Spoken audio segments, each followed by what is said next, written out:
What is going on, everyone? Welcome to another video from Feature Tech. In this video, I'm going to be telling you what it's been like to own the Dyson V7 Vacuum for the last 4 years. Now, before we get deep into the video, make sure to subscribe for more awesome videos like this. Let's get into it. I'm going to begin by talking about performance. Now, this vacuum has been performing really well under both modes, under normal and max mode, and it also sounds the same as it was when I first got it 4 years ago. As you can hear, this is in normal mode.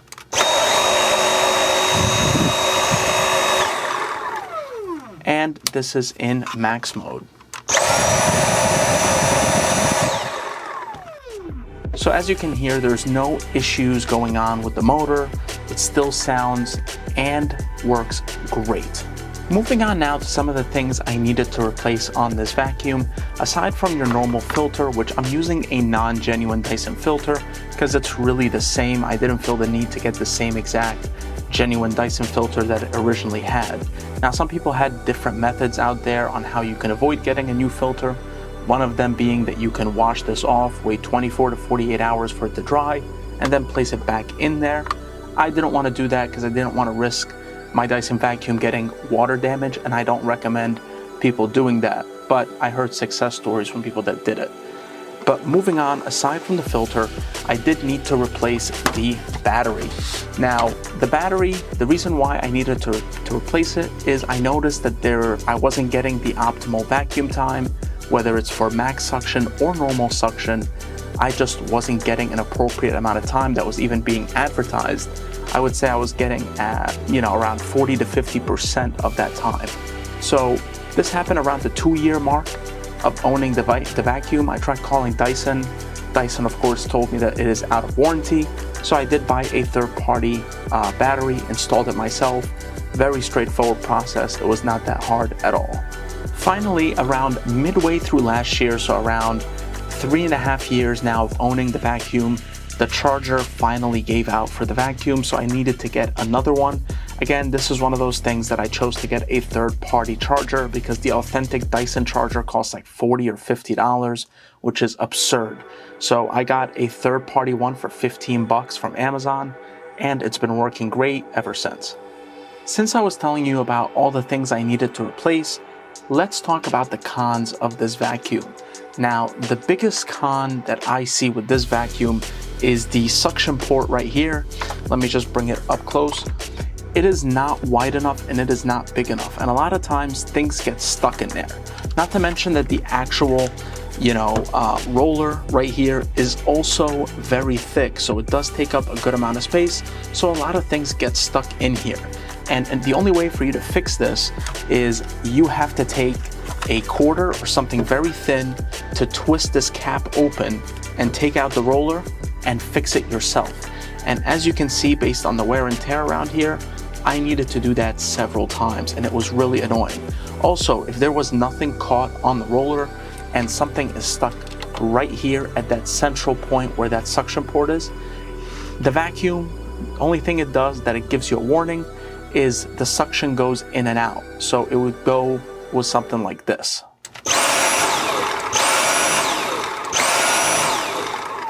Once the vacuum does this, you know that something is either stuck or it's time to replace the filter, but most likely something is stuck in the suction port. And that is the biggest issue I had with this vacuum. One thing you might have noticed with the vacuum is I do have a couple of paint chips. There's a big one right here, and then if we turn it around, there's a smaller one. Now, these occurred not because of the wear and tear and the paint is chipping away, but rather this is 100% my fault, because a lot of times how these paint chips occurred is I have the vacuum leaning against the wall and I think it's nice and secure, it's not going to go anywhere, and next thing you know, it begins to slide, and bam, it falls. And that's how these paint chips happen. But one easy solution that you can do is just purchase a rubber grip from Amazon that has an adhesive on the back, and you can just put it behind your battery, and that way once you lean it against something, you have that adhesive grip that helps out with keeping your vacuum exactly where it is. Now, That is one issue that did annoy me, and I know they addressed this with the Dyson V15s, maybe in the earlier model. Correct me in the comment section if I'm wrong. But yes, with the Dyson V15s, you get automatically a grip that's already like built into the battery to fix this issue. Now let me tell you about the pros of this vacuum. Beginning with the fact that this is a lightweight vacuum. So if you're the type of person that dreads holding, pushing, pulling a heavy vacuum across your carpet or hardwood floors, I really don't think this will be the case with this vacuum if you purchase it. Also, the other pro that I want to talk about has to do with some of the cons and the problems I mentioned, which is the fact that this is a very easy to fix vacuum if you have any issues occurring that is outside of the actual motor. For example, the battery, which I think was the biggest project that I had to do to fix this vacuum, and it really wasn't a big deal. All you had to do is just find this little screw, unscrew it, and then follow the directions that came with the third-party battery that I purchased. Also, if anything gets tangled with the roller, it's really not a complicated process to find something thin and just unscrew this cap, take out the roller, and untangle whatever is stuck on there. The final pro I wanted to mention is performance, which I already touched on earlier in the video. One of the first things I talked about was the performance, and that is the fact that the performance hasn't changed throughout the 4 years. Even when the battery was diminishing the power, all I had to do when I replaced it, it worked just as well when I first bought it on the first day. So you may be wondering, is this vacuum worth it? And I'm gonna tell you, absolutely it is. The reason why it has excellent performance even after 4 years of use, aside from just a few problems that I mentioned, which brings me to my other reason why I think it's worth it, and it's the fact that it's easy to maintain outside of the actual motor, but with the battery, it was easy to replace.